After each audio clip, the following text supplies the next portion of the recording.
This is a privileged woman. Her home feels like a sanctuary. Her time is precious, and her life is filled with the things that she actually chose. This woman is living in survival mode. She's exhausted and overwhelmed, and her house is a mess, but she couldn't actually tell you why.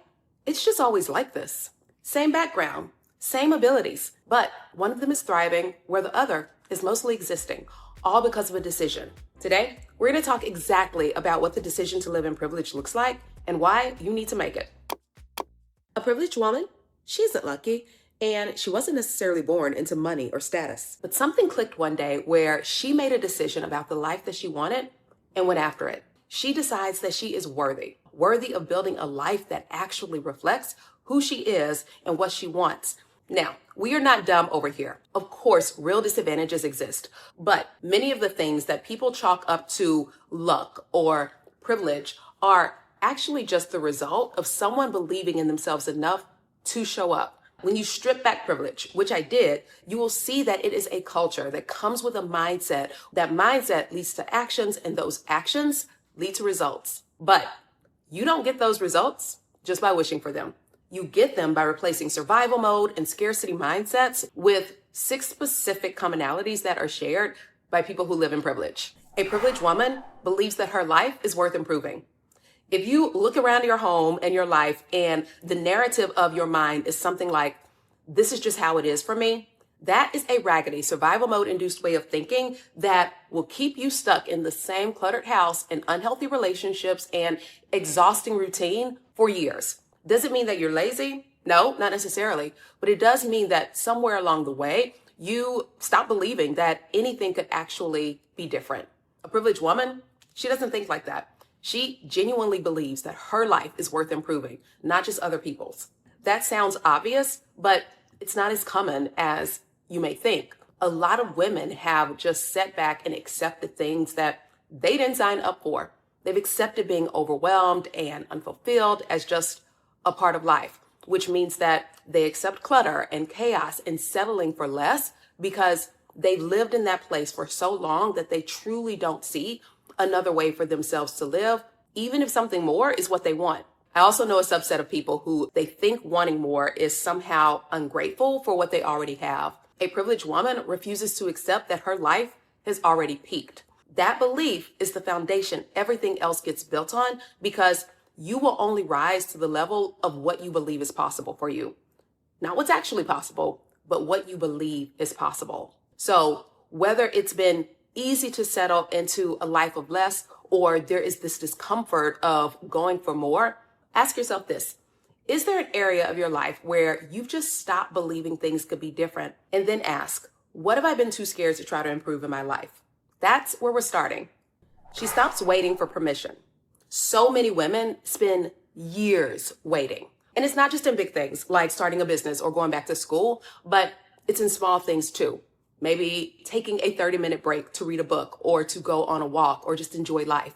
Waiting is a scarcity-based mindset because it assumes that there isn't enough, not enough time or permission, not enough proof that you deserve the thing yet. So you hold off, hoping that someday there will be enough of whatever it is that you are missing to finally let yourself have it. The women who create extraordinary lives, they're not necessarily more talented or gifted or prettier or whatever than anyone else.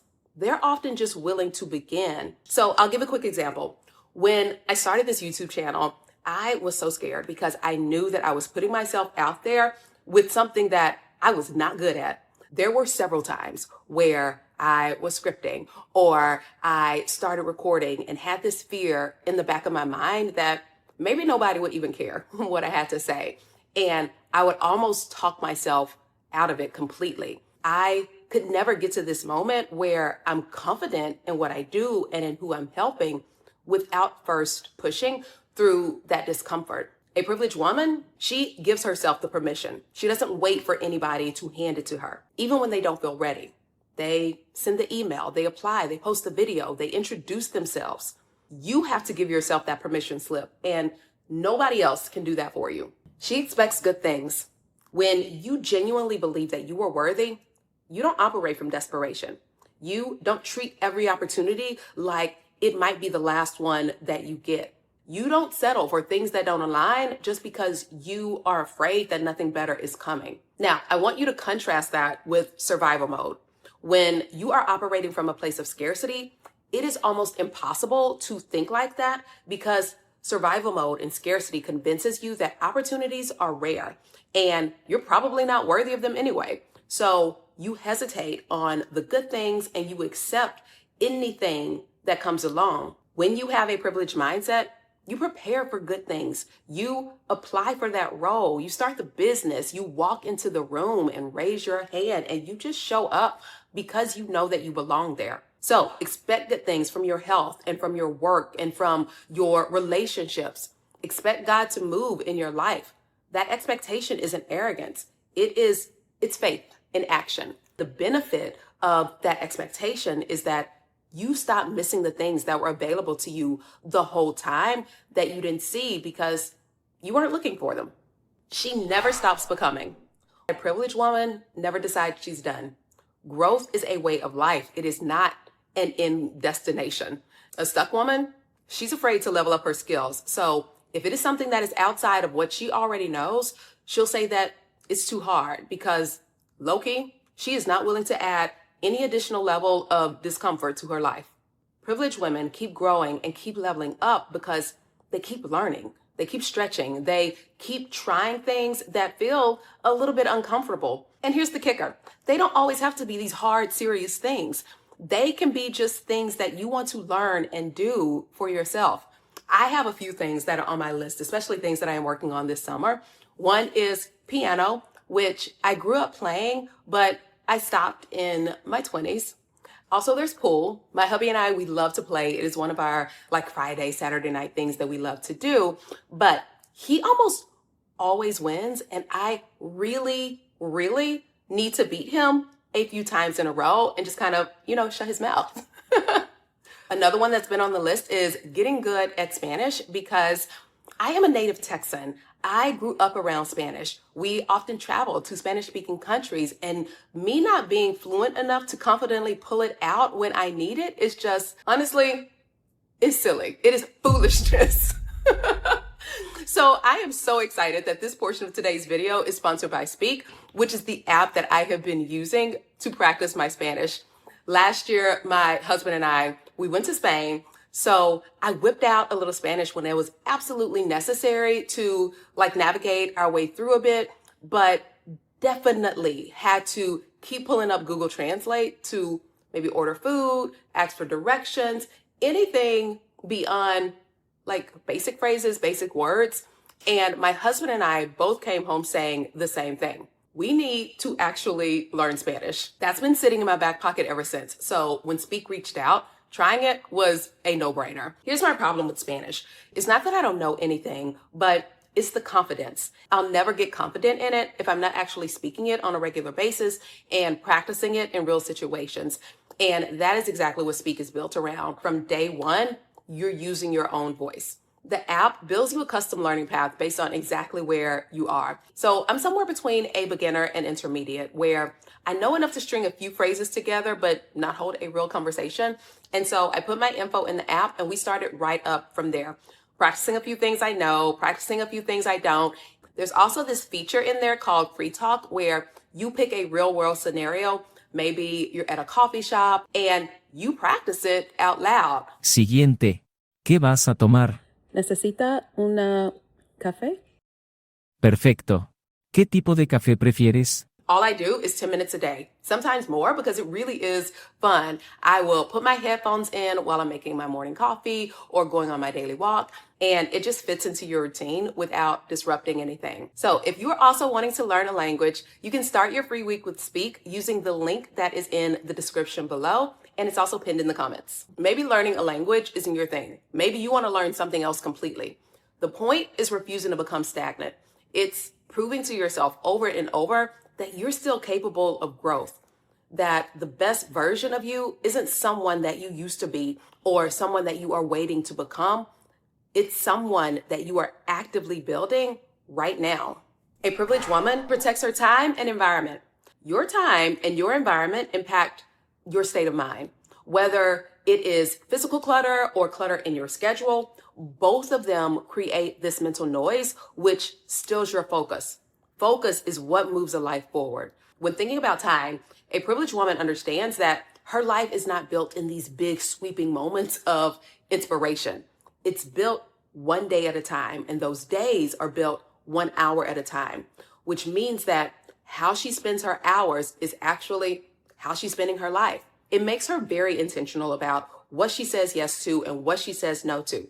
She doesn't just ask, can I do this? But should I do this? Is this the right opportunity for this season? Because she knows that every single yes comes at the cost of something else. When I say yes to one thing, that automatically means that something else has to go or is going to suffer, because I am only one person. You are only one person. So as privileged women, we have to set boundaries. This extends to the physical environment. A privileged woman doesn't necessarily have a perfect home, but she's very deliberate about her space, because that environment is either supporting the life that she wants or it is actively fighting against it. There really is no in between. I have talked to and coached a lot of women, and not a single one of them has felt the slightest bit productive and focused in chaos. Our brains just don't function like that. You have to intentionally protect both your time and your space. That intentionality is what separates where you are and where you want to be. A privileged woman, she takes responsibility in her home, her finances, her health, her faith, her relationships, her career, meaning she is not playing the blame game. Blame is about what happened to you and the unfairness of situations. And if you are in survival mode, blame feels good and justified, because sometimes bad things happen and you want an explanation.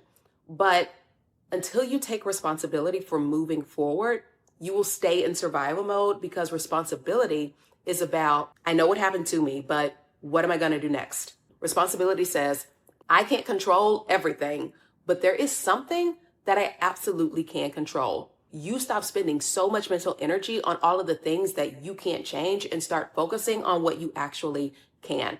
That creates movement, which creates momentum, which creates the change that you've always wanted. I watched this happen in my own life. Y'all know my story. And if you don't, I will link a couple of videos here where you can watch it.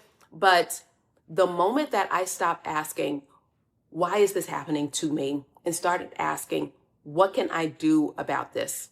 That is when things started to shift. Responsibility is really just about reclaiming your agency and deciding that you are not a backseat passenger in the story of your life. When I talk about having a privileged mindset, I'll often connect it to faith, because this idea of believing that your life is worth improving and taking responsibility and refusing to stay stuck is deeply biblical. God consistently calls people to steward what it is that they have been given, not compare what someone else has and not complain about what they're missing, but steward what's actually in their hands.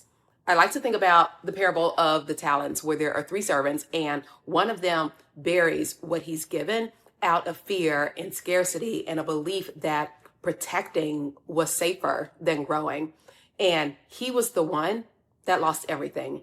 The servants who took what they were given, believed that it was worth something, and put it to work, those were the ones that were entrusted with more. And so a privileged woman, she understands that her life is a gift from God. And because it's a gift, she treats it like it's something valuable. She doesn't bury her talents. She does not spend her life believing that the best is behind her, but she becomes a good steward of what she's been given, whether that be her time, her gifts, her relationships, her influence, her energy. And that stewardship over time creates a life that most people only dream about, which is the definition of privilege. Not a woman who has everything, but a woman who has decided that she is worthy of becoming everything that God created her to be. If something in this video felt less like information and more like recognition, like I want that, that's who I want to be, and that's who I'm becoming, I would love for you to check out The Collective. I created it because I recognize that the missing piece isn't usually knowledge, it's support, and having a community of women around you who are also doing the work and who are learning how to apply that knowledge to their specific situations and hold one another accountable. The collective is that place. It's for the woman who already knows what she wants. She can fill the gap between who she is right now and who she knows she's capable of being, and she's ready to close that gap. So if that sounds like you, the link is in the description. Thank you so much for this one. If you enjoyed it, go ahead and share with someone who needs it. Also, just drop a comment and let me know, what is one area of your life that you need to start thinking like a privileged woman? I genuinely love reading your comments and replying to as many of them as I can. Also, if you haven't subscribed, what are you doing? I'm gonna need you to do that. I love you so much, and I will see you in my next. Bye for now.